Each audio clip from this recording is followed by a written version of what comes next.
Saudações, ouvintes, eu sou Pedro Cortaz, estamos aqui novamente reunidos para falar da infame liberdade. E aqui, como escravo das determinações do passado, está comigo ele, Rodrigo R. de Carvalho. Rodrigo, fala um oi para os nossos ouvintes aí. Não vou falar um oi, porque eu sou livre, então eu vou falar um olá. A gente vê aí um saudável sinal de liberdade do Rodrigo, a famosa desobediência civil, né? A questão é qual tipo de liberdade, né? É o que a gente vem enfrentando aí nos 3 últimos episódios. São muitas concepções de liberdade para poucos episódios, não precisa copiar. Me diz aí, Pedro Henrique, quantos programas vão sair de no máximo 45 minutos sobre o problema do livre-arbítrio que inicialmente você fez aí para Não Precisa Copiar? Esse daqui já é o terceiro e eu ouvi dizer aí que tá vindo mais por aí. Isso aqui tá virando um monopólio da ditadura cortatiana. Só você faz episódio nisso aqui. Olha só, isso aí faz parte. Se nós não somos determinados, a gente está aberto ao erro aí. A liberdade, inclusive, é para errar. Eu achei que o assunto rendia só um episódio. Descobri que estava completamente enganado, mas o ouvinte pode ficar tranquilo. Esse aqui é o encerramento desse tema por enquanto.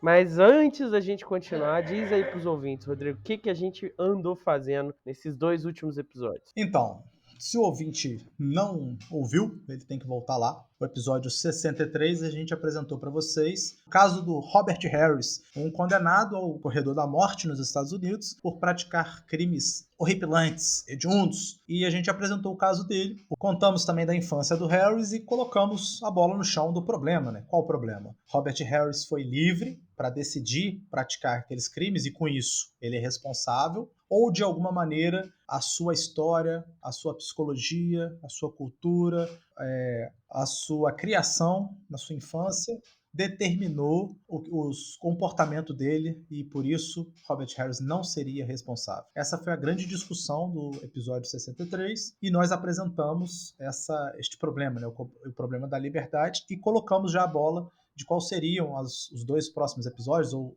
deveria ser um só, né, Pedro? Um episódio, mas acabou virando 2, que é de duas concepções, Gerando 2. 2 guarda-chuvas da liberdade, que é o guarda-chuva do incompatibilista e o guarda-chuva do compatibilista. Esses 2 guarda-chuvas guardam outras possibilidades dentro deles, e aí a gente apresentou no episódio 64 o incompatibilismo. O incompatibilismo, ele tinha 3 tradições, a gente apresentou as 3 para vocês, que foi o determinismo, o indeterminismo e o libertarianismo. E no episódio de hoje, a gente vai apresentar o magnífico compatibilismo. Então é isso, ouvintes. Sem mais delongas, vamos atrás do compatibilismo e vamos ver se eles resolvem o problema, os 2 compatibilismos, né? Se eles resolvem o problema do livre-arbítrio filosoficamente.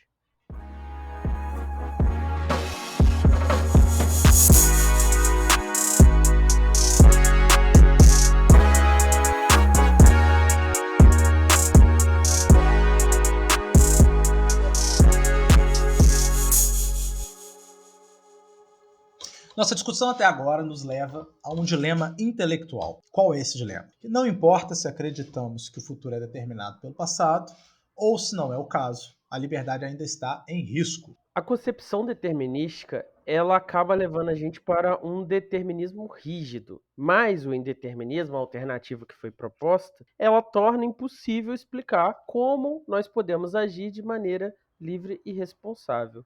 Ou seja, não tem uma solução muito boa. Dessa forma, para a gente poder escapar desse dilema, a gente precisa, então, segundo os compatibilistas, repensar todas as nossas concepções de liberdade. Como nós vimos, o problema do determinismo é que ele acaba por aniquilar a possibilidade de livre-arbítrio, uma vez que a relação entre o passado e o futuro se torna mecânica. Então, nós precisamos repensar a relação entre o determinismo e o livre-arbítrio e explorar um caminho que permita associar esses 2 conceitos.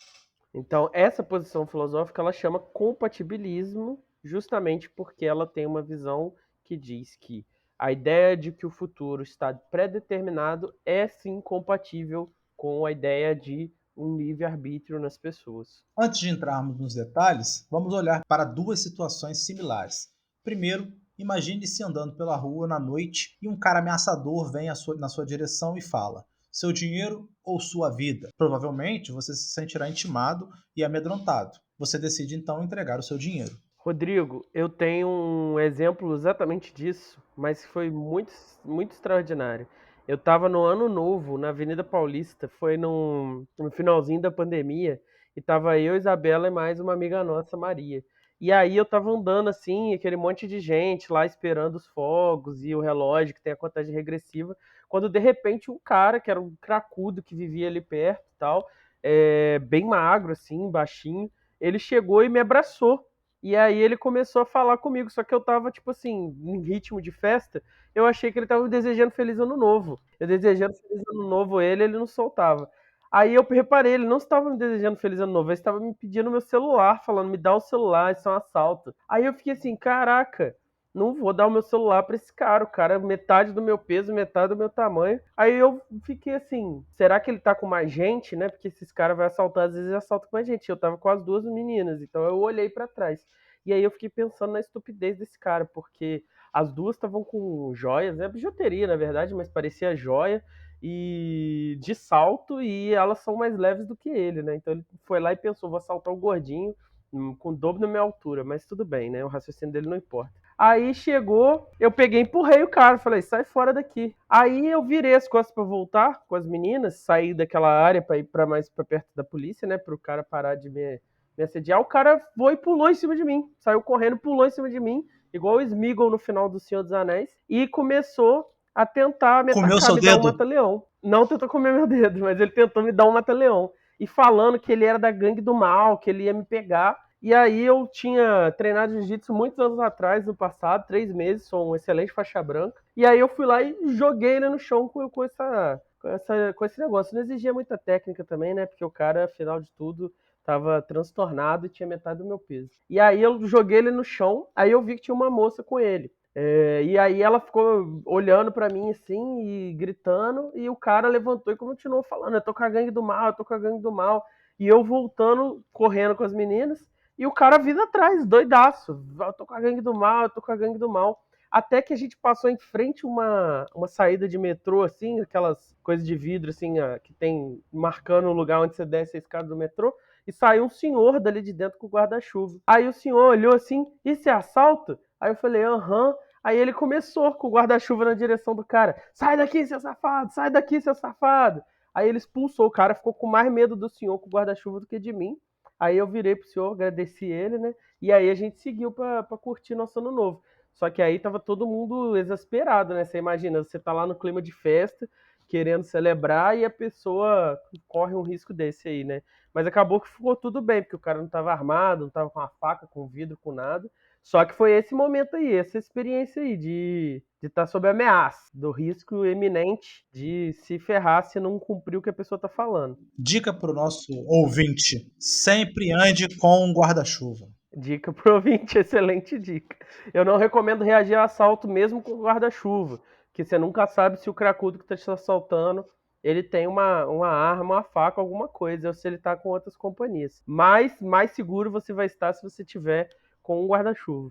Então a gente viu aí as duas opções já colocadas pelo Pedro. A opção 1, você se sentir ameaçado e entregar o seu dinheiro, entregar o seu relógio, entregar o seu celular, ou você ser faixa branca no jiu-jitsu e conseguir, né, reagir a esse assalto e enfrentar, ou ter um guarda-chuva e conseguir também reagir Ou ter um e enfrentar. guarda-chuva e resistir. Mas isso aí não é indicado. Então, aqui na nossa situação problema, a gente vai ficar só na opção de você entregar o seu pertence. Então, a segunda situação é diferente. Você está lá andando na mesma rua, mas dessa vez um rapaz magricelo, desnutrido, de aspecto desamparado, pede para você ajuda para conseguir se manter vivo, se manter respirando, que a fome está atacando ele. Você, tomado pela piedade, vai lá e dá todo o dinheiro que você tem no bolso para esse rapaz. Nas duas situações, a sua decisão de entregar o dinheiro, ela foi causada, certo? Então vocês lembrem lá do outro programa, do princípio da causalidade? Só que na primeira instância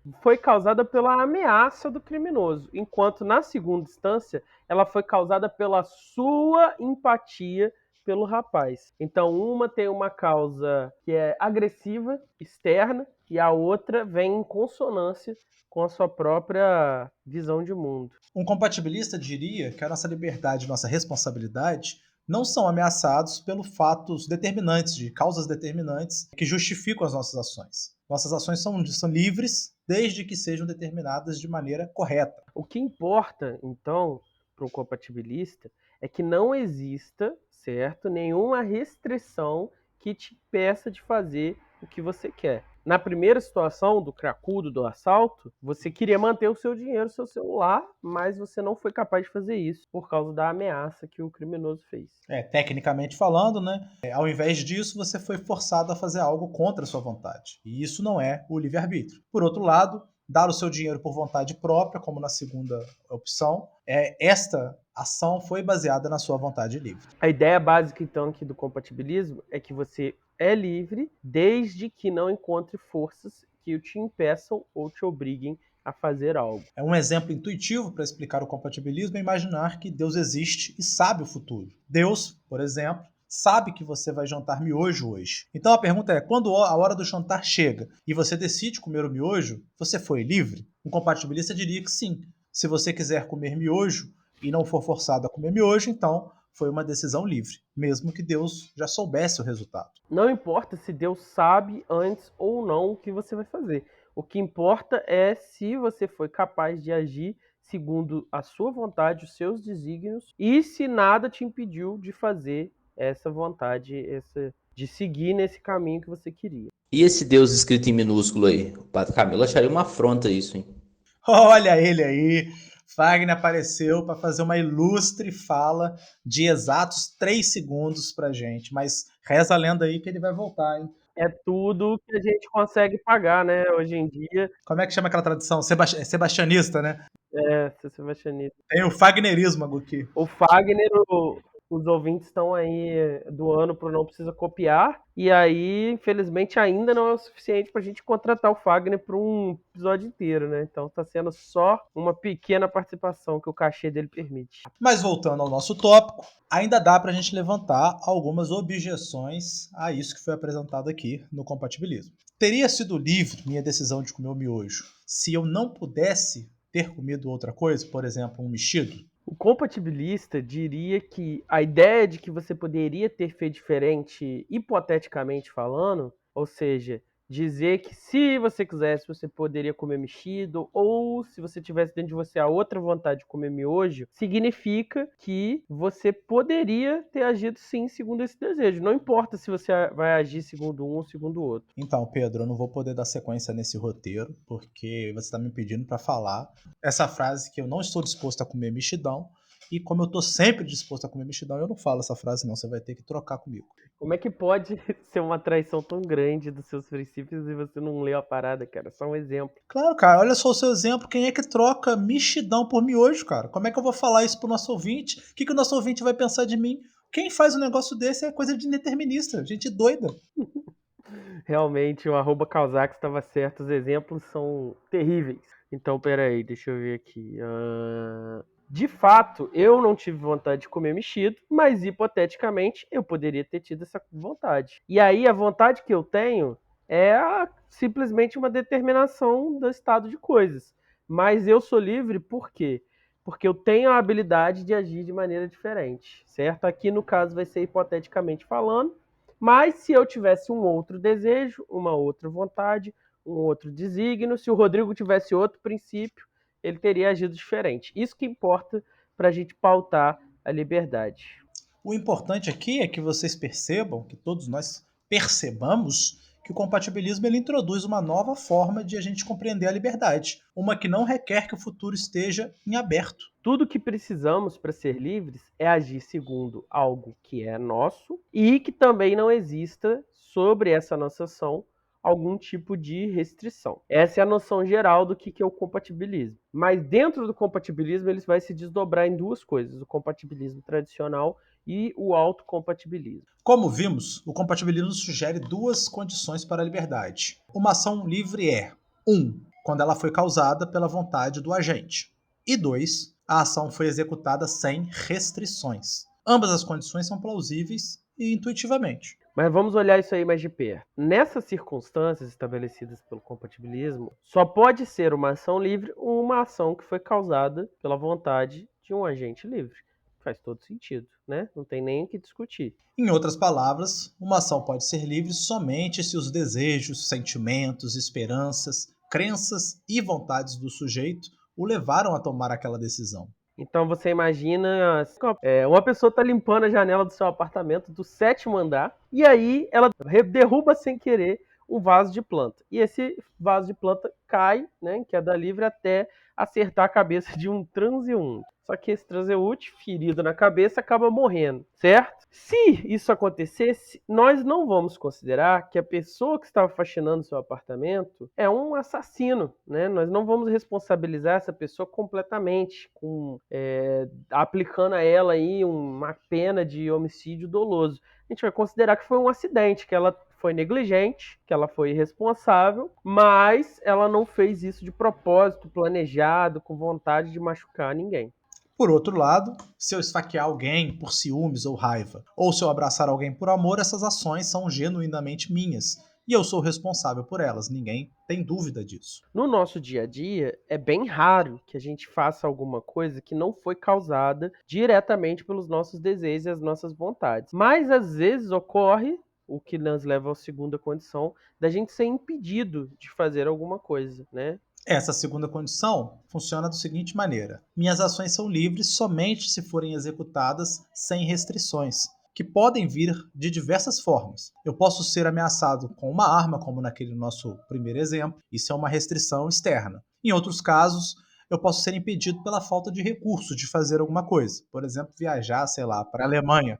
Não tenho dinheiro para ir, simplesmente não tenho condições, não tenho possibilidades, condições de possibilidade, como falamos na filosofia, de ir. E eu posso querer tocar Beethoven, mas perceber minha falta de habilidade musical que me impede de satisfazer esse desejo. De forma a conseguir determinar se eu sou ou não restringido, impedido em alguma situação no uso dessa minha ação livre, o compatibilista vai aplicar um critério, que é se perguntar se esse agente livre poderia agir de maneira diferente se ele tivesse dentro de si vontades diferentes. Por exemplo, uma pessoa com aracnofobia, aquele medo de aranha, sempre que ela encontrar uma aranha, ela vai correr. Essa decisão de fugir é livre? O que vocês acham? Um compatibilista tradicional diria que é. Ela está agindo segundo um desejo de ficar longe da aranha, de se proteger da aranha. E poderia agir diferente se tivesse outros sentimentos dentro de si. Ninguém a está obrigando a correr. É interessante, né? Porque intuitivamente me parece que não, mas ao mesmo tempo, realmente, né? Se a pessoa tem aracnofobia, o que ela mais quer é ficar longe da aranha. Então faz sentido, né? De certa maneira. Pois é aquela parada, né? É uma inclinação dela, é um instinto dela, mas eu não sei se é um desejo. Eu acho que um desejo mesmo é que ela não tivesse aracnofobia, né? Que ela não se sentisse tão apavorada ao ver a aranha. Então é por isso que cria esse elemento contraintuitivo nosso, né?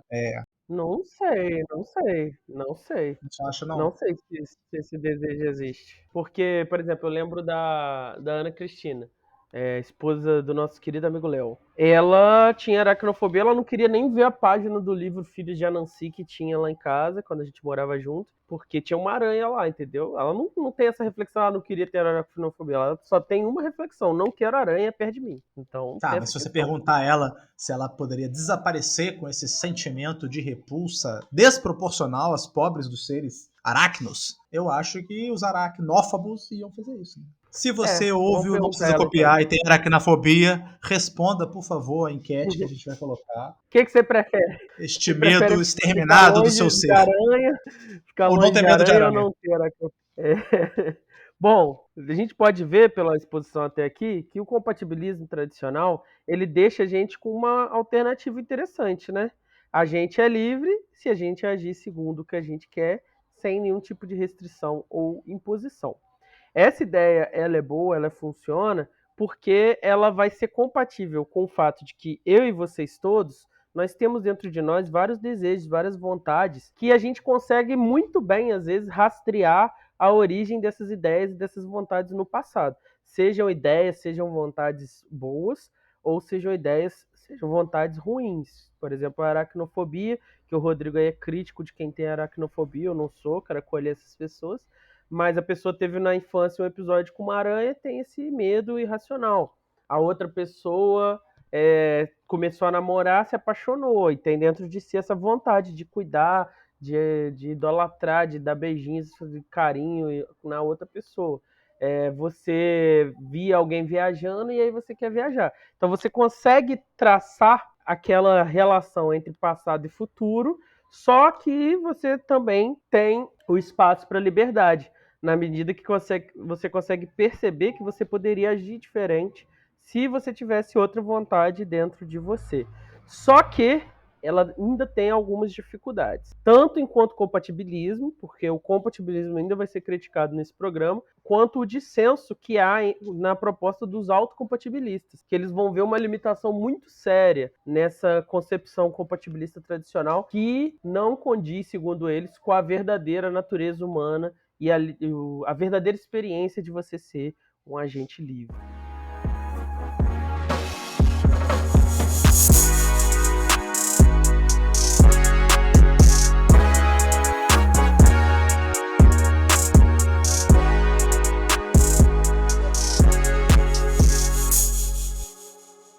Então, depois dessa maravilhosa vírgula sonora, a gente tem aquele bom e velho passar de copo, de caneca, pedindo uma esmola para os nossos ouvintes. Rodrigo, quem quiser apoiar ou não precisa copiar, pode apoiar de que maneira?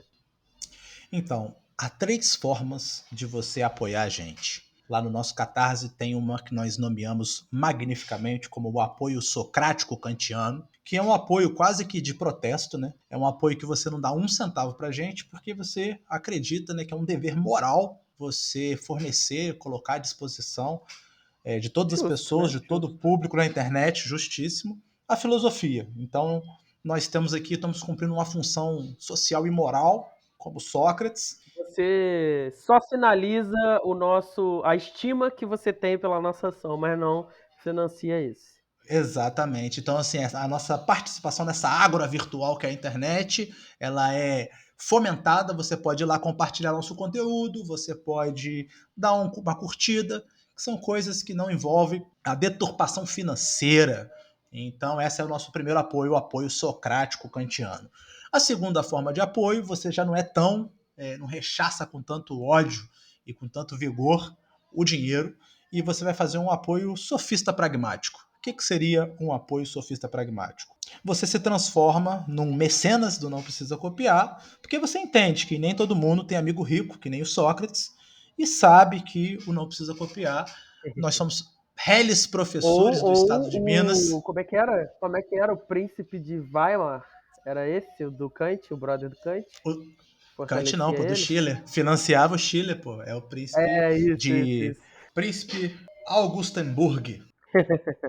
O nosso limite tá aí. Mas é isso aí, a gente não tem amigo príncipe nem amigo rico. Exatamente. Sabendo que somos professores do estado de Minas, um dos estados que paga o pior salário, você quer dar uma leve contribuição de R$ 5 por mês. E com isso você tem o benefício de entrar no nosso grupo secreto do Telegram, de interagir com o conteúdo do episódio enquanto ele estiver sendo feito, o material que a gente está usando, fazer indicações pra gente de filme, igual a gente faz todo episódio, e fazer uma votação nas artes que a gente produzir. Então, este é o apoio sofista pragmático. E por último, se você goza de uma situação financeira espetacular, você pode fazer o apoio idealista romântico. O que consiste o apoio idealista romântico? Aqui, gente, é para aquele dinheirinho que sobra, assim, você fala, pô, não preciso copiar, joia dos meus dias, podia ter mais, não preciso copiar, podia ter melhores microfones, vou mandar esse cascalho para eles aí. E nesse apoio idealista romântico, você não só quer ser o nosso mecenas, você quer ser o nosso principal financiador. Você olha e fala assim, o esforço que esses rapazinhos, que esses raparicos estão fazendo é maravilhoso, é fantástico, é extraordinário. Então, eu quero que eles possam se dedicar o máximo de tempo que eles puderem a isso, a só fazer o Não Precisa Copiar. Então, para você que tem este perfil, vai contribuir com a gente com R$ 20 por mês no apoio Idealista Romântico. Todas essas formas de apoio podem ser acessadas lá no nosso Catarse, no nosso apoio, apoia-se do Catarse. O link está na descrição do episódio.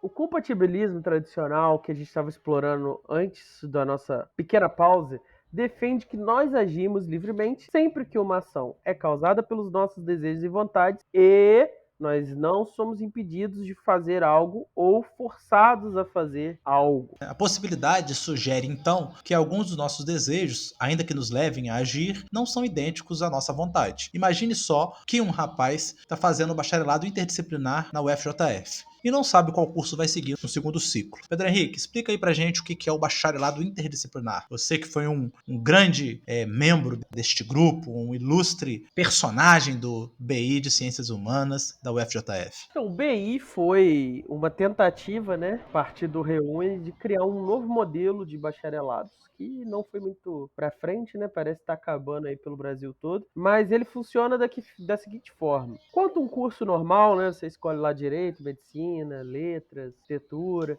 você entra num bacharelado ou numa licenciatura com o objetivo de estudar aquele assunto ali e ver os desenlaces daquela profissão até a sua completude. O BI ele é um curso mais dinâmico. Você entra no BI de Ciências Humanas, ou de Exatas, ou de Artes e Design, e você vai ter um cardápio de opções, né, eixos formativos, e dentro desses eixos você vai escolher as matérias que você quer fazer. Então, por exemplo, você pode, dentro do eixo de espaço e tempo, fazer disciplinas da geografia, do turismo, da história. Dentro do eixo de indivíduo, cultura e sociedade, fazer matérias da antropologia, da ciência política, da psicologia. Esse cardápio não está limitado às opções de segundo ciclo do BI. Você pode fazer matérias da economia, da matemática, você pode fazer aquilo tudo que te apetecer nessa sua formação. Só que depois de passear, né, explorar os vários tópicos, você vai ser obrigado a fazer uma escolha. Você vai encerrar o seu primeiro ciclo, né, fazer um TCC.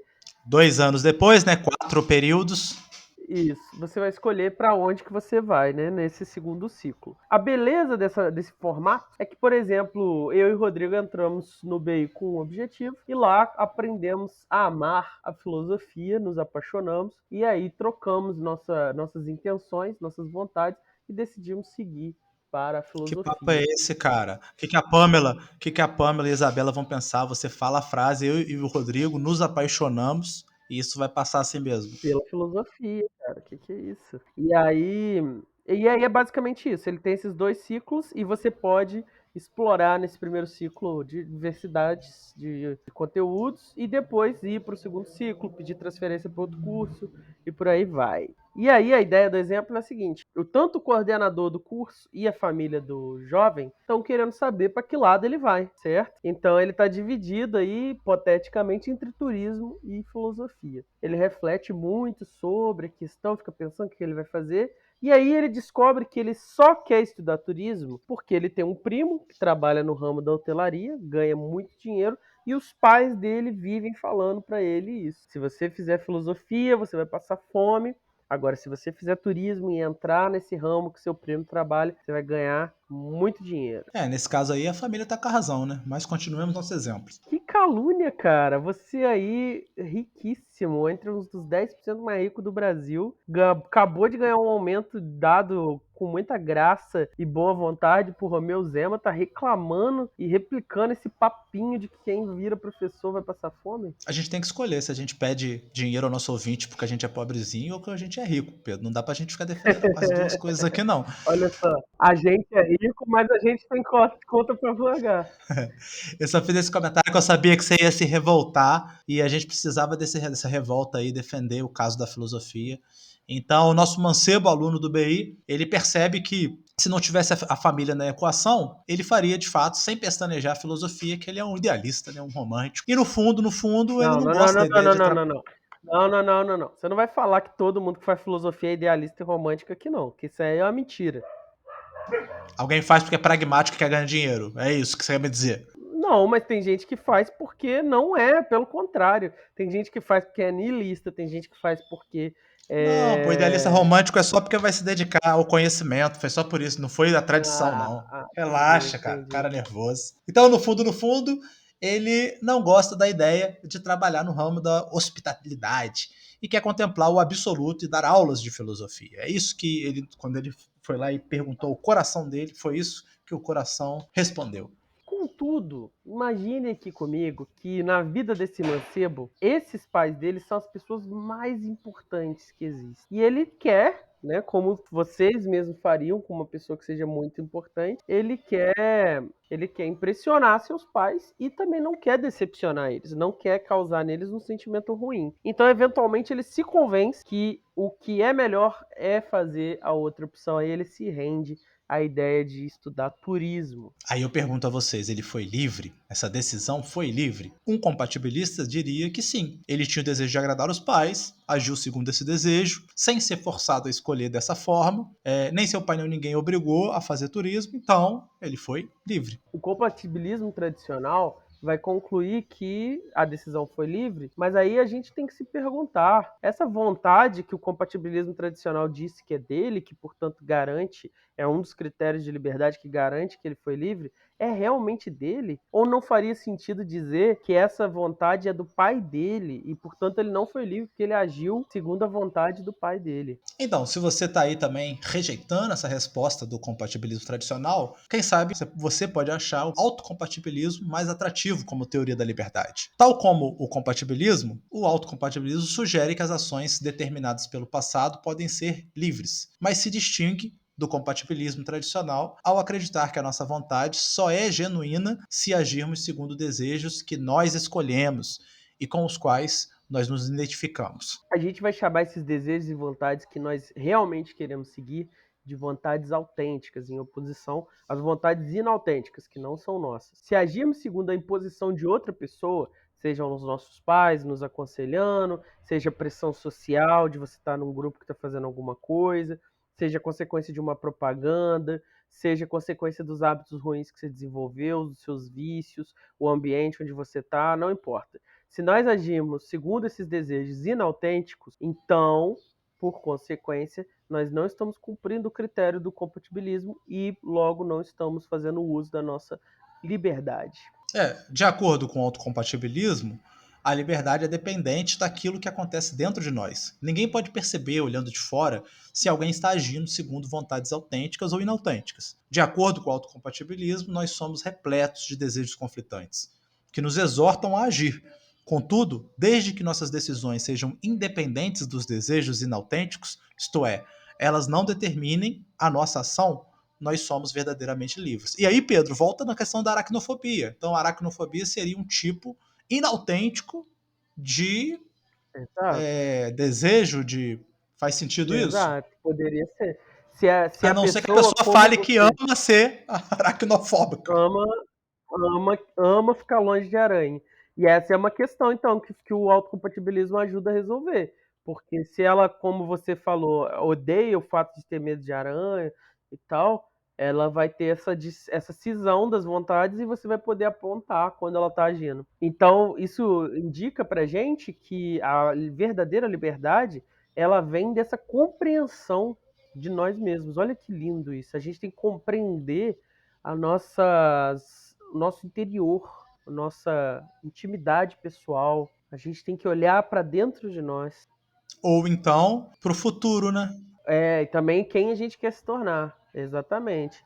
É por isso, por exemplo, que aqui em Minas o governador cortou fora, né, carga horária de física, química, matemática, história, essas disciplinas inúteis, né, e adicionou projeto de vida para o aluno ficar lá pensando quem ele quer ser.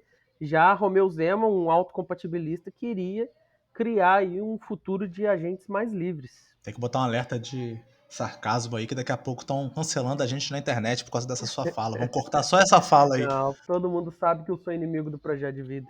Então, de acordo com o autocompatibilista, nós devemos, portanto, escolher quais desejos serão o combustível de nossas ações e de nossas vidas. Apenas pessoas que identificaram seus desejos genuínos e que conseguem agir segundo eles são verdadeiramente livres. Isso é muito doido, né? Você para pra pensar. Pois são duas tarefas. A primeira é descobrir quem você é, e a segunda é como que aquilo a quem você é pode vencer a batalha contra quem você não quer ser, mas que às vezes muitos dos seus sentimentos, desejos estão trabalhando para, né, derrubar você daquilo que você quer se tornar, de quem você quer ser. Exatamente. E o que eu gosto disso é que eu acho que faz mais sentido como teoria da liberdade, é que você reconhece essa capacidade humana de, no uso da sua liberdade, renegar a si mesmo. Olha que lindo isso. Eu amo isso do autocompatibilismo. Estou aqui sendo parcial, mas é um negócio que eu acho interessante. Você pode olhar para uma coisa que está ali com você da sua vida toda e falar, eu não quero isso. E nesse ato de renegar isso, você está fazendo uso da sua liberdade. Mesmo que você não consiga viver esse momento, só nesse ato de renegar você já é livre. Bom, para quem não entendeu, a gente tem um exemplo péssimo para ilustrar melhor a diferença entre os dois, que é pensando justamente nos animais, né? Será que os animais possuem livre-arbítrio? No compatibilismo tradicional, meu cachorro Mushu e a Mulan, eles adoram acordar 3 da manhã latindo pro pessoal que passa na rua. Eles vão estar agindo livremente, né? O latido dos dois cachorros, ele acontece segundo a vontade que os dois cachorros têm de alertar o resto da sua batilha, no caso a minha família, dos perigos. O cachorro está ouvindo pessoas se aproximando da casa, ele está olhando para os lados, está vendo a família dele dormindo, sem noção dos perigos que estão se aproximando. Então o que ele faz? No uso da sua liberdade, ele late a plenos pulmões, tanto para alertar as pessoas que estão dormindo, quanto para afastar o perigo, porque o perigo vai saber, olha só, se eu invadir a casa do Mushu e da Mulan, eu vou ser atacado. Então, segundo o compatibilismo tradicional, seriam sim seres livres os animais. No entanto, gente, o autocompatibilismo ia discordar do seu primo, né, o compatibilismo tradicional, por quê? O latido do cachorro não é algo que ele falou assim, pô, eu gosto muito de latir é uma coisa que alguns cachorros gostam de fazer, outros não, mas eu me identifico com o latido. O latir, o ato de latir, então eu lato. Eu gosto desse dia, é isso que eu quero para minha vida, meu projeto de vida é latir e alertar a minha família. Como ele não escolhe, o cachorro não tem a capacidade, os animais em geral não têm a capacidade de escolher os desejos que eles se identificam, eles não são agentes livres. O ser humano, de outra maneira, são. Por quê? Porque eles têm essa capacidade de reconhecer em seus desejos, em suas inclinações, alguns e repudiar outros. O autocompatibilismo, então, vai reconhecer, diferente do compatibilismo tradicional, a ideia de que para a gente ser livre, a gente tem que fazer esse segundo nível de ação, que é uma autorreflexão.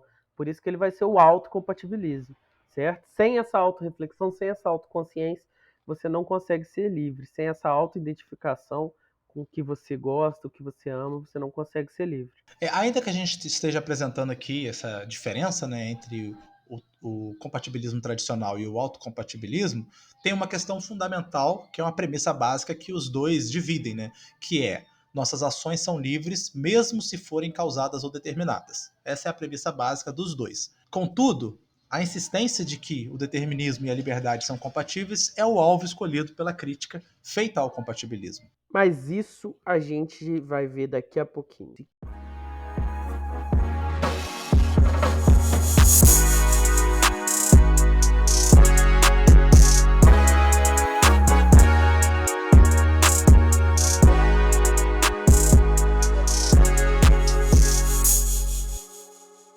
Rodrigo R. de Carvalho, o ouvinte acabou de achar a gente no Spotify, acabou de achar a gente no Google Podcast, falou, meu Deus, eu preciso ver a cara dessas pessoas, eu preciso ver o focinho do Mushu, eu preciso ver outros conteúdos de filosofia apresentados dessa maneira irreverente. Onde ele pode encontrar o Não Precisa Copiar, além de no interior de seus ouvidos? E no caso, né, se ele tá no Spotify, ele podia só clicar nos links, ia ser muito mais fácil, que estão lá na descrição do episódio. Mas, como aqui no roteiro tá mandando eu ler quais são nossas redes sociais...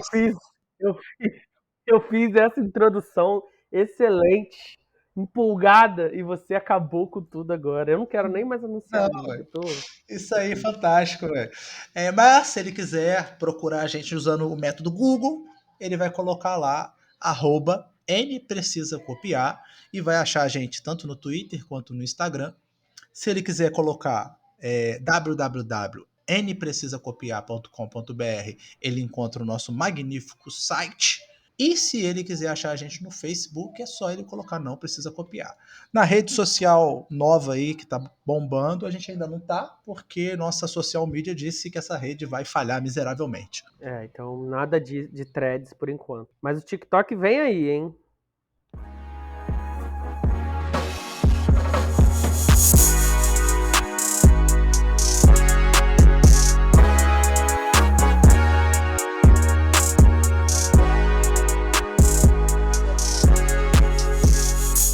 Muitos pensadores ao longo da história da filosofia questionaram se as nossas ações são realmente livres ou se elas foram de alguma forma determinadas pelo passado, como por exemplo, imagina o compatibilismo.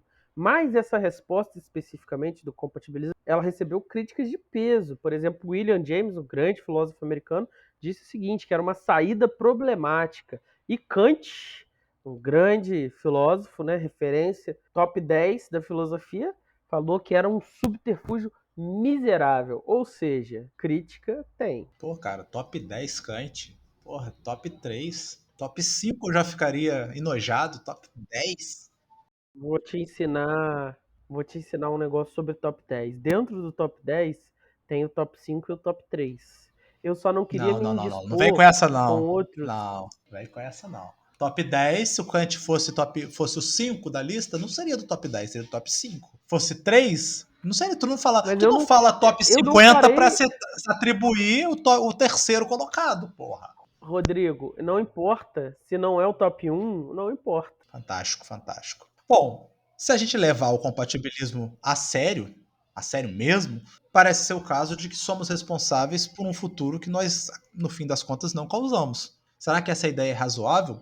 Muitos diriam que não. De forma a compreender melhor a crítica, a gente vai considerar o argumento da consequência, um argumento a favor do incompatibilismo. Então, ele é contra o compatibilismo.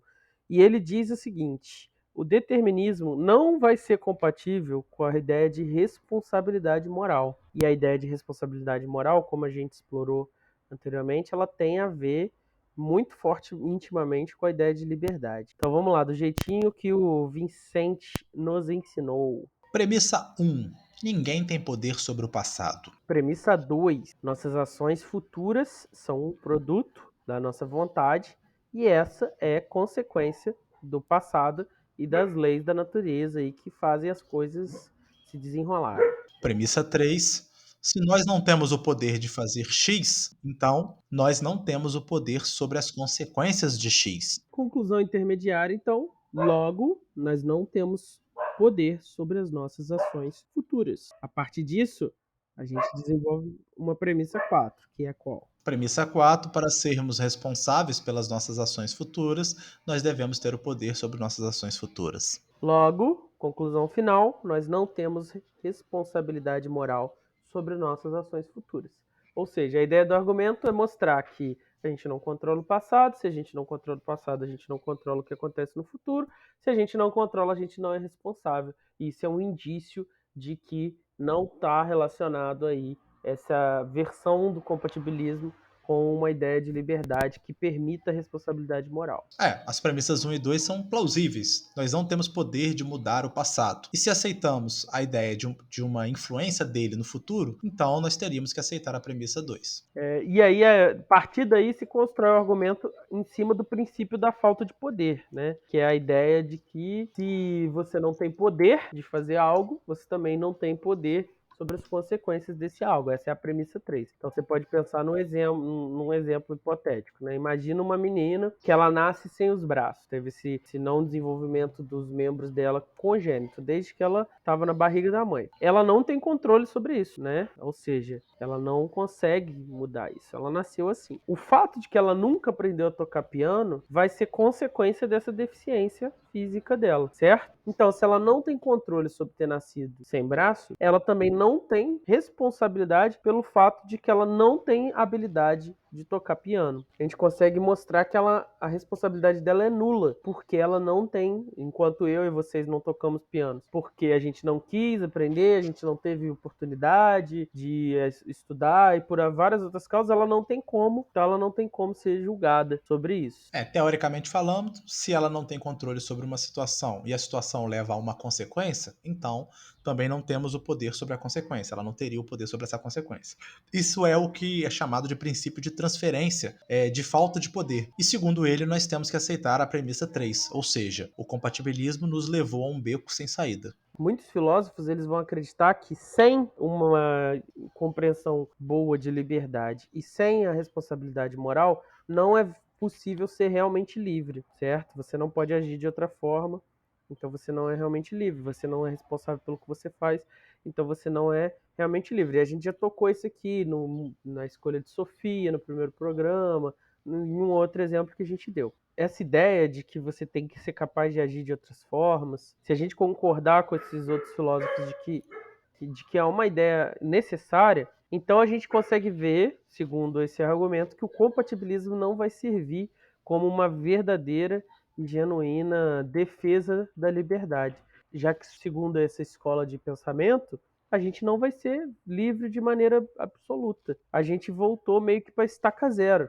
Lá na imagem do queijo com doce de leite, é como se, em vez de você colocar doce de leite em cima do queijo, você só pegasse a faca que você pegou doce de leite e usasse ela para cortar o queijo. Então tem um cheirinho de doce de leite ali, mas não doce de leite de verdade. É isso que os críticos do compatibilismo vão dizer. Não tem liberdade de verdade nessa ideia de liberdade que o compatibilismo propõe. Mas aí a gente viu os argumentos a favor, os argumentos contra.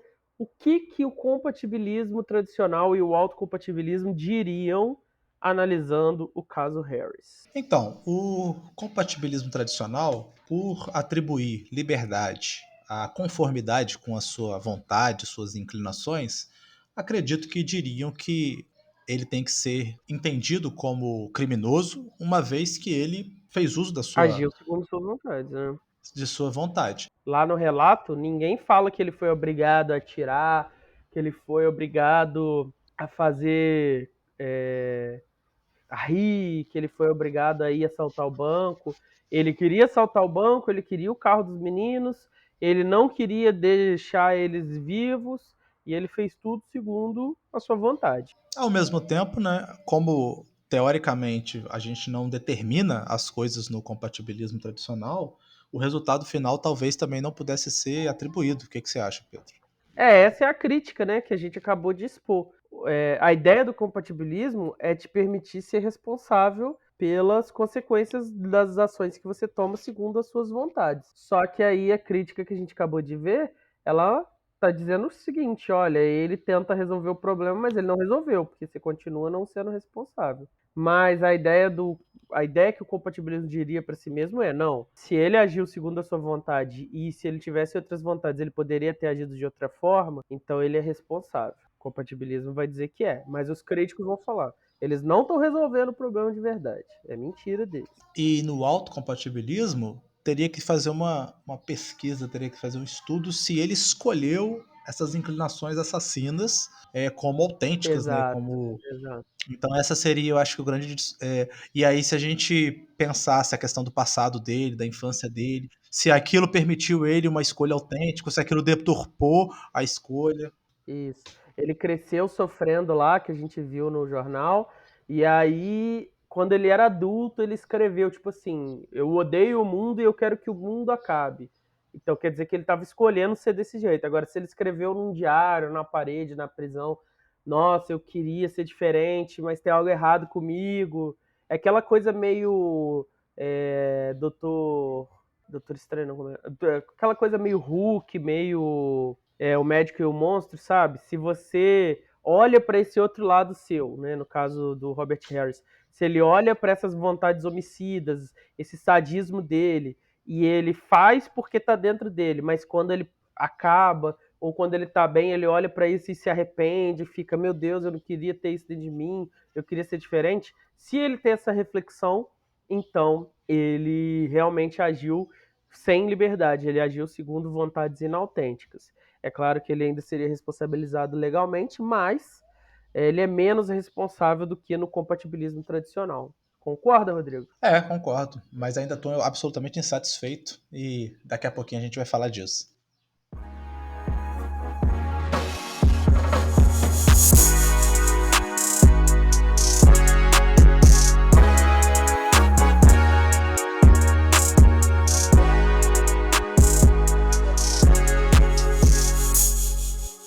Se você não quer se comprometer o orçamento mês a mês e quiser fortalecer ou não precisa copiar, viu um trechinho que você achou muito bom, te ajudamos a estudar para uma prova, te ajudamos a estudar para um concurso, te trouxemos uma ideia que você estava precisando na sua vida e você quiser fortalecer ou não precisa copiar, você pode fazer um pix para nprecisacopiar@gmail.com, que a gente vai receber lá seu cascalho. E a gente queria também aproveitar essa oportunidade para agradecer aqui. Já temos 2 Pix feitos, já tem 2 apoios no Catarse também.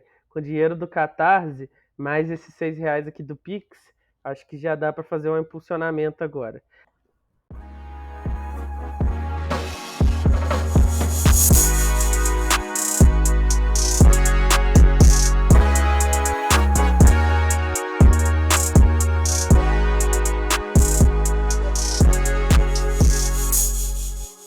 Como vocês viram, queridos ouvintes, o problema do livre-arbítrio é talvez um dos aqueles problemas que está longe de solução. A gente viu aqui 5 posições diferentes e a gente nem se esforçou em trazer muito mais, porque daria para fazer o Pedro fazer um ano inteiro só de liberdade e colocando todas as possibilidades, discussões filosóficas e argumentos a esse respeito, né, a respeito do tema do livre-arbítrio e da liberdade. E ainda que existam bons argumentos em defesa do compatibilismo e do incompatibilismo, cada teoria do livre-arbítrio acaba enfrentando várias dificuldades, como vocês viram aqui. E aí, isso pode levar vocês a se perguntarem: por que cargas d'água nós vamos discutir o livre-arbítrio ou qualquer outro assunto se no fim de tudo a gente não consegue matar a questão, resolver por A mais B que é isso ou que é aquilo?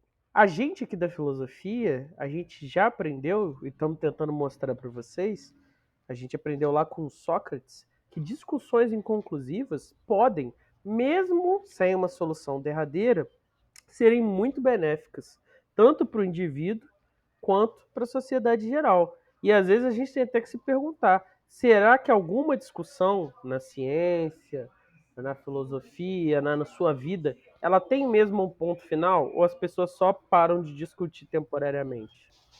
O importante é a gente se tornar mais tolerante, né, a posições diferentes. E muitas das vezes a gente nem percebeu que algumas posições trazem críticas e problemas da posição que às vezes a gente defende que a gente não tinha notado. Então, o importante aqui não é nem se você é compatibilista, incompatibilista, determinista, indeterminista, é você ter o acesso, ter a possibilidade de ver como que os autores estão criticando e defendendo essas posições.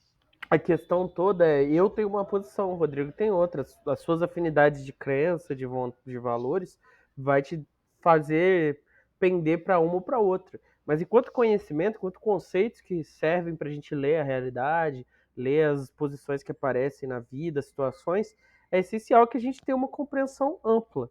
Então a gente entenda os diferentes sentidos, como eles aparecem, os argumentos a favor, os argumentos contra, mesmo que você não goste. É uma frase de Aristóteles. É um sinal de inteligência você contemplar uma ideia sem absorver ela. E acho que isso que é o essencial aqui. A gente viu algumas possibilidades e mesmo que a gente tivesse explorado tudo que tivesse para explorar nos livros de filosofia, a gente ainda não conseguiria dar conta do assunto, porque essas questões, filosofia da liberdade, filosofia da mente, ética, elas estão mostrando para a gente que a nossa própria existência é um dos grandes mistérios do universo. A gente pode enquadrar esse grande mistério do universo, que é a existência de seres conscientes, racionais, livres, como um assunto específico, né? Nós somos livres, nossa liberdade é algo especial, uma causação especial, ou nós somos de alguma forma causados pelas questões sociais, as questões físicas, as questões químicas. Esse é um jeito de enquadrar a questão, e ambos os jeitos de enquadrar a questão são plausíveis, como a gente viu. A questão aqui é que, no fim do dia, só uma poderia ser verdadeira. Então, se a gente não consegue apontar qual é, a gente precisa continuar perseguindo. E esse é o grande desafio do conhecimento. Seguir em direção a esse horizonte, que seria a verdade com V maiúsculo, descobrindo que nossos erros no caminho, né? Continuar andando para frente, sempre olhando para trás para ver os nossos erros, aprender com eles. Só que o mistério permanece. A existência humana continua sendo um grande mistério e um grande enigma e fascinante enigma que vai perturbar tanto os filósofos quanto os cientistas quanto as pessoas comuns quando elas pararem para pensar sobre isso. Caralho, foi tão bonito isso. Acho que a gente tem que terminar. Eu não vou ler mais nada disso aí. Você já contemplou tudo. Vamos direto pro último assunto ali, ó. A opinião nossa. Então a gente viu a posição sobre o caso Harris no incompatibilismo, no compatibilismo, e agora a gente vai discutir esse caso focando não na exposição didática, né, das diferentes correntes, mas na nossa visão sobre o caso Harris. Antes de começar essa discussão, a gente trouxe para vocês a opinião de um especialista, né? Porque a gente cansou de falar merda sobre assuntos que a gente não tem conhecimento, e aí a gente decidiu mobilizar aí uma ajuda. Respondendo aí a pergunta-chave desse debate de agora, né?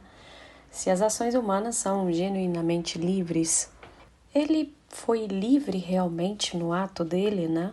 Por que ele cometeu esse crime? Seria ali a única possibilidade que ele tinha naquele momento, né? Ele estaria naquela fase ali da sua vida circunvalado aí, reprimido socialmente falando, né? Ou ele estaria em perturbação psíquica, né? Quem foi o Robert Harris?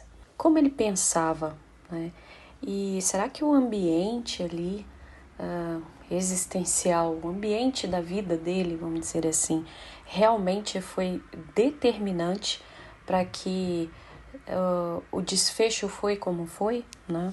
E aí, com isso, surge aí infinitas explicações, né? Cerceadas aí de teorias, de diagnósticos, aí vem os especialistas, né? Dando múltiplos diagnósticos, também vem o senso comum, e misturando tudo isso aí, né? É certo que isso fomenta até um certo exibicionismo mesmo de programas de TV, mesmo até anos depois do acontecido, né? No caso do Harris aí aconteceu em 78, né?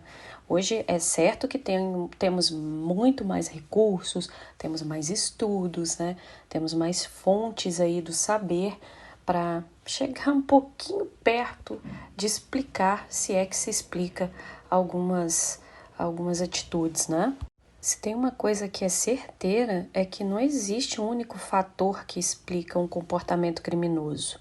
É multifatorial, é uma série de questões ajuntadas ali, né? E por que então isso ocorre? Ora, tem muitos aí estudiosos, inclusive filósofos, que já diziam, né? A natureza humana é má. Ela é boa, ela é também má, né? Então, isso talvez aí justifique um pouco essa inclinação. Agora, a forma como esses atos se revelam é outra coisa. Vou chegar nisso ainda. Então, assim, o nosso arcabouço humano, né, ele é abarcado aí pelo biológico, pelo psicológico, pelo sociológico e dizem hoje até espiritual, né? Então a combinação desses fatores aí, sobretudo em como eles se movem, né, vão aí explicar algumas condutas, né? Ou chegar próximo a uma explicação, né? Tá. E por que indivíduos matam a sangue frio, né? Será que esses indivíduos que matam a sangue frio apresentam os mesmos tipos de comportamento de outros indivíduos que também matam a sangue frio, sabe? Vão aí, então, dizer que pessoas desse tipo, né, são cruéis, são frias, parecem ser resultado aí de uma deficiência emocional, uma falta de sentimento moral, né? Por essa crueldade escancarada, né? E há também os que cometem crimes bárbaros, mas que não se enquadram nessa questão aí de deficiência emocional ou falta de sentimento moral. Percebem a complexidade que estamos falando aqui, né? Tá, e o que motivou? A motivação ali desse ato criminoso, né? Ele exige uma investigação aí muito complexa, multifacetada, né? A respeito sobre uma possível psicopatologia, né? Nessa atuação aí antissocial que essa pessoa teve, né? Aí fala-se, né, que nos homicídios brutais há aí um desprezo realmente pelo outro, cujo comportamento irrefletido, ele parece ser um comportamento desafiante, né, do contexto até social, porque quando você comete um crime contra toda uma sociedade, sabe? Qual o calor do momento ali que elucidou esses atos, né? Enfim, algo que vai ali para além, né, da minha história de vida, da história da minha vida que gerou aí um desfecho e ponto. Então, assim, vai além disso, sabe? Então, assim, por esse último prisma, eu estaria sendo até injusta com pessoas que passam por situações aí que tudo vai apontar para que ela seja de uma certa forma lá na frente e de repente ela não são, né? Então, assim, pessoas que também passaram por vários tipos de violência, pessoas que sofreram bastante na infância, como aí o caso do Harris, né? Que ele tem também um histórico muito obscuro, né? Tem pessoas que também têm históricos obscuros e, no entanto, encontram ali uma forma de sublimação, né?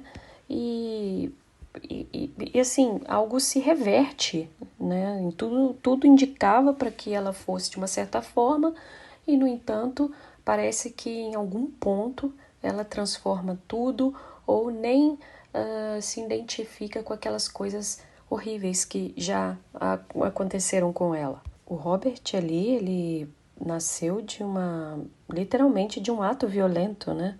Ele foi chutado para o mundo, né? Então, assim, ele respondeu ao abandono, né? Através de uma barbárie. De certa forma, respondeu. Ok, veja bem, né? Isso eu sempre destaco. Eu não estou desconsiderando fatores da história desse homem, né? Mas eu reflito muito sobre as motivações e principalmente em como essas motivações se revelaram para que ele chegasse a concretizar ali um assassinato a sangue frio, né? E ainda ri de tudo isso. E aí, assim, quando a gente estuda um crime,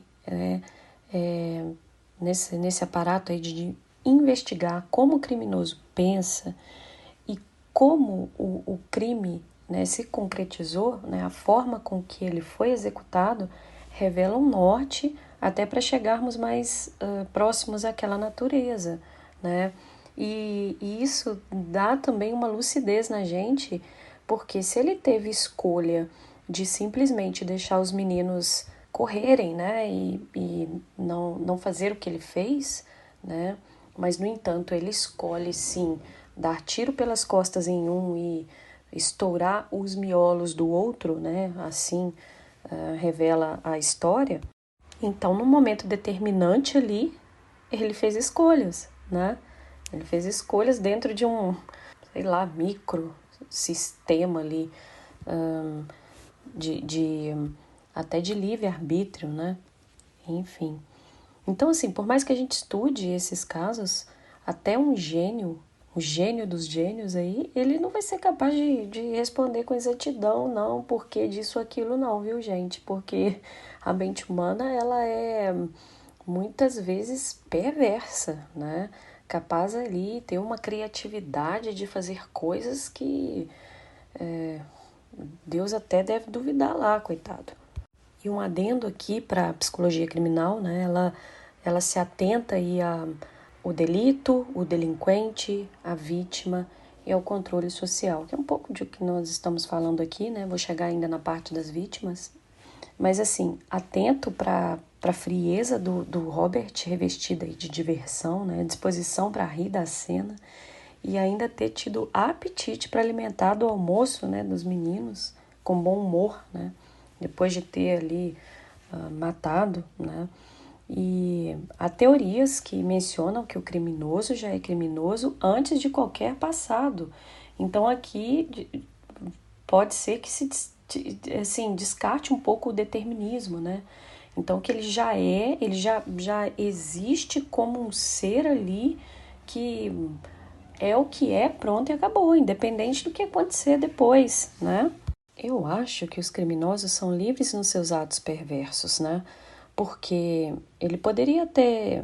Tá, ele ali queria roubar o carro dos meninos. Tá, que só roubasse o carro dos meninos. Mas a partir do momento, aí eu digo de outros casos até, né? Que o criminoso ali, ele já tá naquela situação. E aí ele escolhe, ele planeja naquele momento. Ah, eu vou amarrar, eu vou torturar, ou eu vou matar sangue frio ali, ou eu vou estuprar, ou eu vou estripar aquela pessoa, né? Então ele tem ali um livre-arbítrio no seu cenário particular ali, né? Eu costumo dizer que se não pode isso ou aquilo pela ética ou repressão social, né? Em uma brecha se faz o impensável aí quando se tem uma oportunidade no calor ali de uma emoção, né? Dentro da sua própria inclinação existencial, né? Eu falo da maldade mesmo que já é até muito elucidada naquela pessoa, né? Porque, como dizem, né?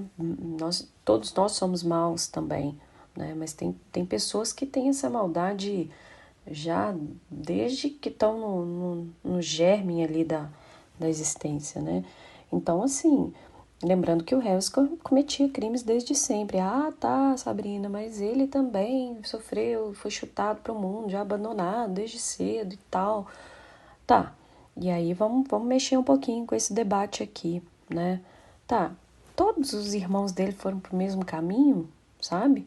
E que talvez passaram por né, penalidades aí também, como ele, né? E uma outra questão que me chamou muita atenção foi quando a irmã, né, expressa ali no relato, né, que ela ficou ali com dó, pensando no pai dos meninos, né, como eles deviam estar sofrendo por terem morrido da forma como morreram, né, por seu irmão Harris, né, e ela ainda fala, se alguém matasse meu filho, eu faria o pior. Essa resposta também diz muito, afirmando ali que a nossa natureza também é má, gente, né, não tem como escapar disso, eu acho, né, então, assim, somos livres para sermos bons e sermos maus, mas lembrando que também vai depender de certas circunstâncias, mexendo mais aqui um cadinho. Uma vez eu estava numa palestra de uma perita criminal e ela iniciou a palestra dessa forma. Você acha que você é diferente de um criminoso? E aí eu já, né, me conectei. Eu falei assim, opa, o que essa mulher vai falar? E ela diz o seguinte, você está na sua casa, de repente a sua mãe ou sua irmã ou sua filha está no quarto ao lado, começa a gritar, você chega no quarto, tem um cara já pulando em cima da sua mãe, da sua irmã, da sua esposa, não sei, e tentando matar, tentando estrangular. Você acha que você vai sair lindamente correndo, gritando, me ajude, socorro? Talvez aquele ato ali vai te acentuar para uma pessoa que você nunca tenha sido, né? Talvez você responda a essa cena com um crime perverso, né? Também. Então isso mexe muito com a gente, né? Então vamos lá. A gente é livre, né? Para sermos bons e maus. Tá, também não sei. Mas o que muda é que talvez a gente passe aí toda uma vida, né? Milhares de anos aí estudando para entender o que é preponderante nessa questão de ser bom acima do mal, o mal acima do bom, um equilibrado ali entre os dois, enfim. Então eu concluo dizendo aqui que a liberdade ela é relativa, né? E que dentro de uma situação que tudo contribuiu para que ela se desse, né? Até como determinante, dentro de uma situação você pode fazer ali micro escolhas, sabe? Racionalmente falando. Estou dizendo aqui de consciência, de juízo crítico, né? Porque há uns que também estão ali e de repente se revelam completamente opostos, mas por questões acidentais, né? Pessoa aí que sofre aí graves acidentes vasculares, cerebrais ou que sofrem lesões, né, em determinadas regiões do cérebro e que de repente desencadeia comportamentos completamente opostos do que essa pessoa foi a vida inteira e dali para frente viram um desastre, porque atingiu alguma região ali cerebral que vai mudar toda a forma dessa pessoa existir, né? Então, estou apontando aqui para a chance de escolha, sim, racionais, com juízo crítico e tudo perfeito, tá, gente? E a chance de escolha moral, aí é uma outra dimensão que eu vou deixar este ponto aí para vocês. Então essa foi a opinião da Sabrina Gomes, que nos ajudou aí com essa opinião, que a gente vai analisar agora. A gente vai tentar colocar ela numa dessas caixinhas para mostrar para vocês como funciona um conceito filosófico, né? Você vê uma opinião de um especialista, você vê uma teoria, você vê uma situação e você usa o seu conceito para você compreender aquela situação. E aí, Rodrigo, qual você acha que seria a posição da Sabrina? Em qual delas você acha que ela se encaixa melhor? Então, a gente vai ter que discutir isso com mais tempo, né? Não é uma resposta rápida, mas assim, logo no início ela cita que o que justifica as ações humanas são elementos multifatoriais. Ela usa esse termo, achei esse termo muito Aham. interessante, né? Sim, sim. Multifatoriais, por que multifatoriais? Porque de alguma maneira você tem o histórico, você tem a cultura, então você tem várias dimensões diferentes para determinar uma ação humana. E ela vai falar também que Mas há aí a gente já pode jogar fora o libertarianismo, né? Porque se a ação vai ser determinada por multifatores, o não é só libertarianismo com a liberdade, sim. liberdade pura não entra na conta mais. Então a gente está aqui entre um determinismo ou uma forma de compatibilismo. Então, o determinismo a gente também pode jogar fora, porque ela fala de uma liberdade relativa, né? Então, quando ela fala em liberdade relativa, em microescolhas, ela também está dizendo que, ao mesmo tempo que tem esse multifatorial, há também liberdade, algum nível de escolha. Então, ela já caiu automaticamente, a gente já joga fora o determinismo e o indeterminismo também. Então, todas as formas de incompatibilismo são jogadas fora, né? Com isso não dá para manter um determinismo mesmo. Aí dentro do compatibilismo, a gente tem duas opções, né? E aí tem essa questão de qualquer um poderia agir perversamente. Eu acho que, por que eu vou falar aqui? Tem a ver também com a minha posição. Talvez eu esteja puxando sardinha para o meu lado. Quando ela coloca o exemplo lá da professora, né, que fez todo mundo se perguntar o que você faria numa situação extrema, e para mostrar para as pessoas que todo mundo teria dentro de si essa capacidade de matar. Mas eu, mesmo reconhecendo que eu teria essa capacidade de fazer essa violência, eu não ficaria feliz com isso, né? Eu não ficaria orgulhoso disso. Então, eu acho que cai mais para um autocompatibilismo. Ele teve multifatores que determinaram a ação, mas ele teve um nível de liberdade, teve um nível de escolha, só que tem vontades que são mais legítimas do que outras. O que você acha? Ah, eu tô com você. Ainda mais por causa do. Ela fala, né? Um espaço, essa micro-escolhas, quer dizer, você tem uma situação, digamos assim, determinada, que foi o histórico, por exemplo, dele de infância, mas dentro do histórico dele de infância, você tem os irmãos que tiveram o mesmo histórico e que fizeram escolhas diferentes. Então, assim, essa liberdade relativa, essas micro-escolhas, se encaixariam um pouco, acho que nisso, né? A pessoa que nega o seu histórico, né? A superação do histórico, ela citou até a sublimação, né? Quando você sublima Sim, e supera o seu exato. histórico, supera a sua determinação, seria esse ato de escolher, né, o que seria mais legítimo, mais condizente com quem você é e o que não seria.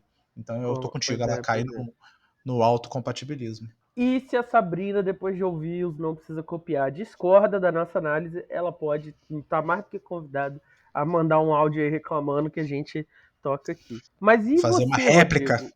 Independente da posição da Sabrina, qual é a sua visão? Eu já expus aqui a minha, eu sou autocompatibilista. Eu acho que os fatores da biografia do Harris, eles foram sim determinantes no cardápio de escolhas que ele tinha. Porém, mesmo com isso tudo, o exemplo dos irmãos é uma boa que você citou aí. Você sempre pode escolher negar quem você é, repudiar quem você é, repudiar o que foi feito de você e ir em direção a um novo caminho. Então, dentro disso, eu sou autocompatibilista. Eu acho que o Harris deve ser responsabilizado sim, porque ele agiu de maneira livre. Eu também, eu tô tendendo, dentro das opções que nós apresentamos, eu tô com o autocompatibilismo. Eu só tenho uma discordância que eu não sei se uma outra tradição me abraçaria, ou se eu estou aqui inaugurando, né, clamando por uma nova tradição, desse problema do determinismo, né, de que eles determinam, falam que o passado não pode ser mudado e por isso tá tudo meio que determinado, mesmo tendo espaço de escolha. O meu problema com isso é que o passado não pode ser mudado, eu não posso ir lá atrás e escolher outro curso em vez de filosofia. Mas no momento que eu estava lá, eu escolhi. Então, assim, ainda que o passado não possa ser mudado, eu trilhei, eu tomei escolhas, micro-escolhas, se você quiser, que me trouxeram aonde eu estou hoje. Então, assim, eu não Aham. posso voltar no passado e causar um novo futuro, mas este futuro que eu estou vivendo agora foi causado sim por mim e por muitas de minhas escolhas. O meu cardápio foi limitado pela realidade, tudo bem. Mas eu tomei escolhas. Então, assim, eu acho que eu sou um pouco mais libertarianista que os autocompatibilistas desejariam ou achariam adequado. Mas eu sou muito menos libertarianista do que o libertarianismo. Então, Sim, sim. Eu acho que você quer um novo conceito uma síntese, né, dos dois conceitos de liberdade, que abarque um espaço para uma causalidade, mas eu acho que não funciona ainda. Eu não consigo ver isso funcionando. Quem sabe aí vai ser a sua magnum opus. minha grande contribuição. Pois é.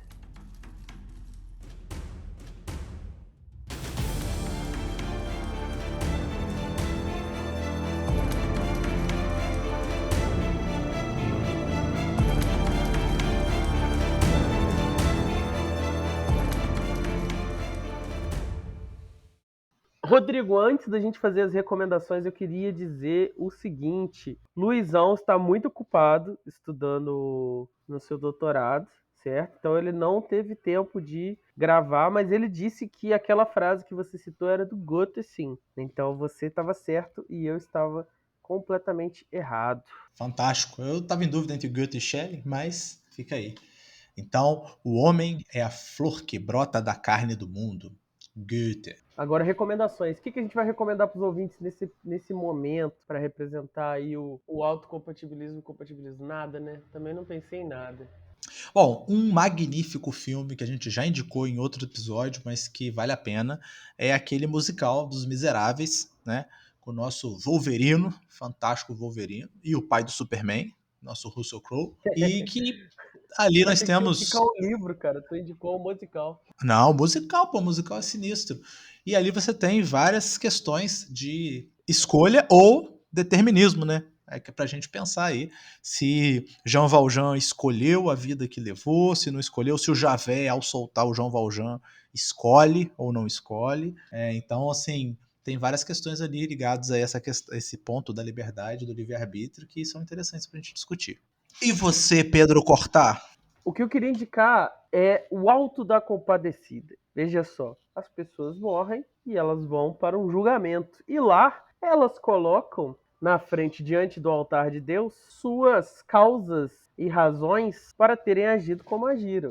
E o diabo, muito esperto como é, tenta mostrar que elas são sim responsáveis pelos seres humanos que elas se tornaram. E essa é a dinâmica de todo o filme, né? Pesar essas causas anteriores, as ações que as pessoas tomaram e os seres humanos que elas se tornaram. Então, acho que é um bom exemplo, não só do compatibilismo, mas também dessa questão da responsabilidade moral. O que você acha da minha indicação? Spoiler, o diabo é libertarianista e Nossa É, Senhora É compatibilista. É determinista. Mas podem discordar de mim, Não, podem a discordar Nossa de mim. Eu quero dizer aqui, A Nossa Senhora perdoa a Nossa Senhora fala. perdoa o cangaceiro por causa da vida que ele viveu, ué. Então ela é determinista, radical. Ué. Quem é compatibilista é Jesus, eu acho. Porra, fantástica aí, discussão fantástica aí. Eu vou refazer essa fala do Pedro inteiro, porque eu quero indicar o Auto da Compadecida. Porque eu amo o Ariano Suassuna. Que absurdo! Você é o editor e agora eu tô O perdido. poder do Provavelmente editor é soberano. É uma das regras disso aqui. Mas você acha uma boa indicação agora? Ficou feliz? Fantástico, fantástico. Fiquei muito feliz. Muito boa mesmo. Então, ouvintes, é isso. Nós vamos querer saber de vocês. Vocês estudaram o caso Harris com a gente, vocês estudaram o incompatibilismo com a gente, vocês estudaram o compatibilismo com a gente. Agora é a hora de botar a boca no trombone e dizer, depois dessas 3 horas de estudo que a gente fez juntas aqui, o que vocês sentenciam sobre Robert Harris? Ele é responsável ou ele não é? Ele agiu livremente ou ele não agiu? Fala lá pra gente. Fantástico. Um abraço, ouvinte. Fico esperando a participação de vocês. Abraço, tchau!